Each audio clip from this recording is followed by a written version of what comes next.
Savitri, Book 2, The Book of the Traveller of the Worlds, Canto 13, In the Self of Mind.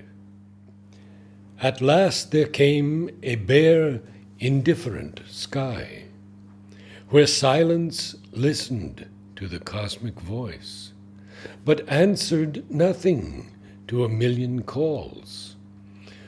The soul's endless question met with no response.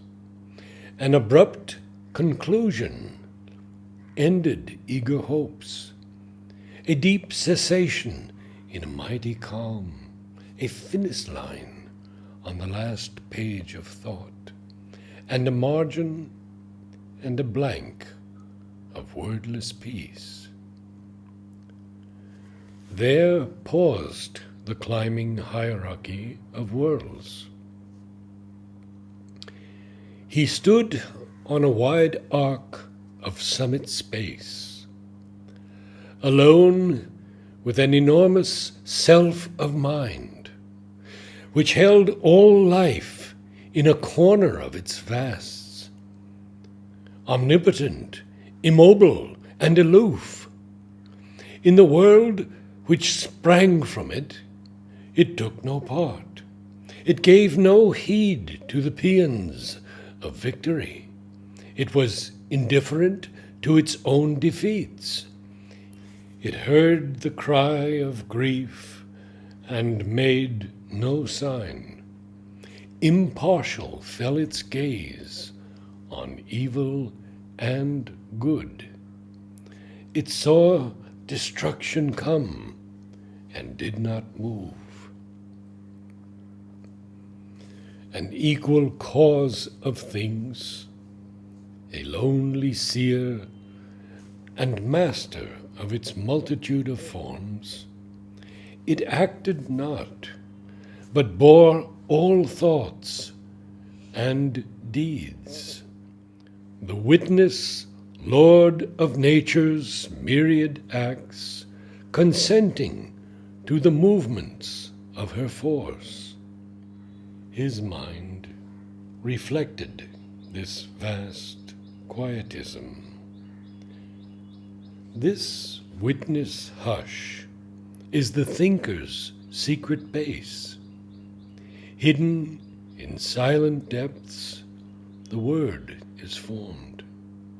From hidden silences, the act is born. Into the voiceful mind, the laboring world.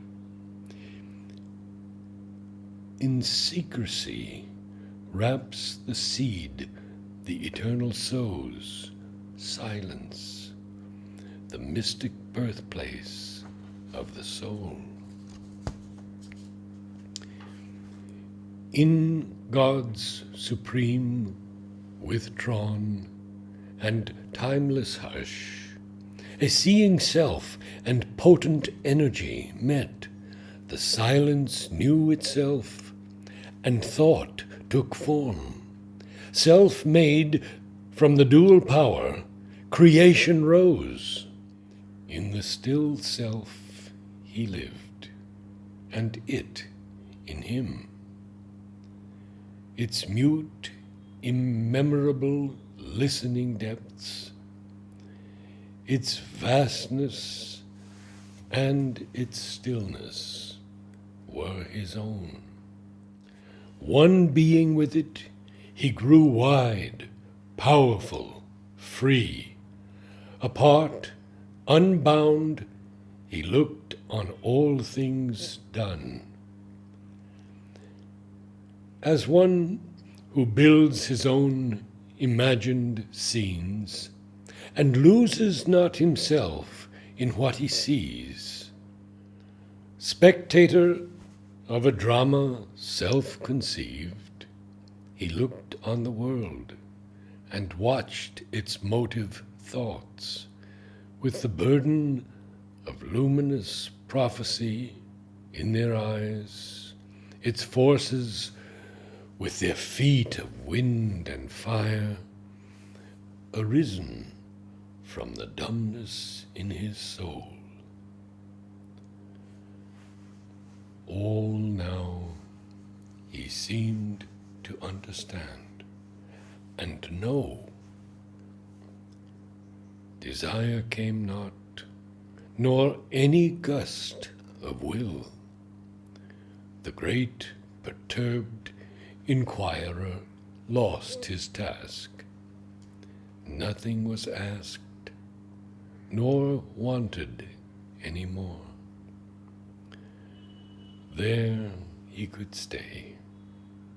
The self, the silence won. His soul had peace. It knew the cosmic whole.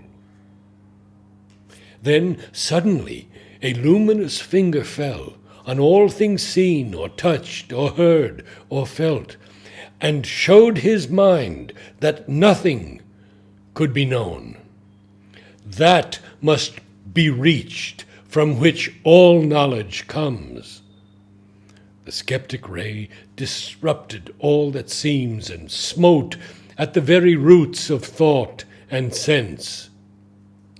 In a universe of nescience they have grown, aspiring towards a superconscious sun, playing in shine and rain from heavenlier skies that never can win, however high their reach, or overpass, however keen their probe. A doubt corroded even the means to think. Distrust was thrown upon mind's instruments. All that it takes for reality's shining coin, proved fact, fixed inference, deduction clear, firm theory, assured significance, appeared as frauds upon time's credit bank, or assets valueless in truth's treasury.